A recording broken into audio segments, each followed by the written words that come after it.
Chris Phillips, he is the founder of SEC Unfiltered. It's impressive what Chris has built. Check it out. There you see the X handle, and you can follow Chris as well. Let me pin you down on a couple teams that you've mentioned. So LSU, Brian Kelly. We're now looking at a fourth year Brian Kelly. Has he been awful? No, by no stretch. He takes LSU to an SEC championship game his first year. And since then, it's just been this faltering kind of plateau of 9-3, 8-4. That's not why they hired the guy to go 9-3 and 8-4. Do you think that LSU has, concern there that they're going to drop into this just kind of that middle section of the SEC and just kind of get stuck there? I think there's absolutely concern, Mark. I do think there's a belief that what they've done via the transfer portal over this past offseason, something they didn't do 2 off seasons ago, or I should say last offseason, something they didn't do last offseason, which was go out and really acquire some big-time talent, especially on the defensive side. And, I mean, give Blake Baker credit. They were much better than I think any of us expected them to be defensively. But I think because of some of the things they've done in the offseason, transfer portal-wise, the investment they've made, right, they challenged their fan base, donate, we got to compete. And the fan base has lived up to that. Now it's up to Brian Kelly and company to make it happen. That's where the nerves set in. I definitely think the folks down there, again, I talked about a sense of urgency, Mark. There is a major sense of urgency because LSU is a place you get fired for going 9-3.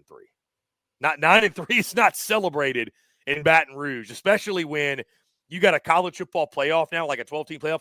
There are a number of teams in college football, Mark, that they believe they should be in the college football playoff every year. And LSU's one of them. And I don't even think they're all that wrong. Every year is probably a stretch, but they think they should be in the playoff. I'd say if you looked over the course of a decade, at least 7 to 8 times per decade. That's the standard at LSU. They win championships at LSU. I mean, I got LSU buddies and guys that cover LSU, and they'll tell you they go a year or two without a national championship in any sport, and I mean they get antsy. Like they get really, really antsy. So there's absolutely pressure. I mean, it's out the gate, Mark. They got Clemson in that opener week 1 at their place. And, I mean, dude, what is it, 5 straight season openers they've lost? You don't think they're nervous going into week 1? Like, oh, my God, here we go again. And here's the thing. I could argue this, Mark. Clemson is by far the best team they've played of those openers that they've had. You know, when you think about Cade Klubnik being back and big year for Dabo Swinney and some of the things Clemson's done with their roster, and obviously being at, Death Valley East, if you will. So, yeah, it's there's definitely a lot of nerves, and I think there's some that, maybe secretly, and folks I've talked to are still skeptical a little bit of Brian Kelly, and there's no excuse either. So, yeah, it's a pressure-packed year, no doubt, Mark, which is nothing new for LSU, but when you bring in some of those other factors, yeah, the intensity is at an all-time high down there. Shoot, based on the last part of this conversation, I don't know that I can ask these questions now.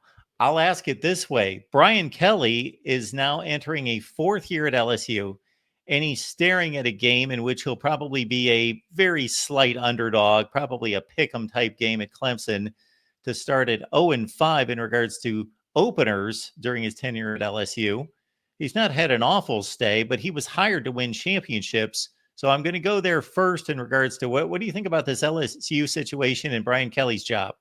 All right, well, let me just say this. I think Brian Kelly at Notre Dame, I have a good buddy. My argument is Brian Kelly is one of the best coaches in college football. I thought he was. I think he is.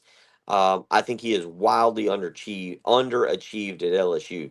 And I think this is a massive year for him. And, like if he goes 8-4, do I think he should get fired? No. But I don't think he should go 8-4. He's got Garrett Nussmeier coming back. Nussmeier is a big time quarterback. He would have been drafted this year, not very highly, but he would have been drafted.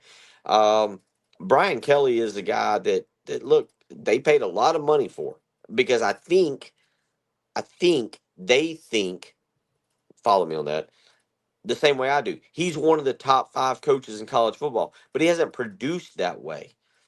He's got talent. They won the transfer portal. This is a huge year. And South Carolina goes down there early in the season. I think it's October, first week in October or one of the September weekends.